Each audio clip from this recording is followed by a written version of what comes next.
You ask Tiger to solve. This deals with linear equations with one unknown. The final result is x equals 76. Let's solve it step by step. Simplify the expression. Group like terms. Simplify the arithmetic. Group all constants on the right side of the equation. Subtract 5 from both sides. Simplify the arithmetic.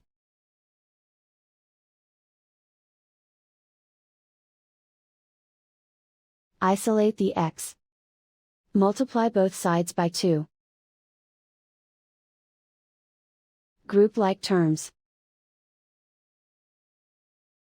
Multiply the coefficients.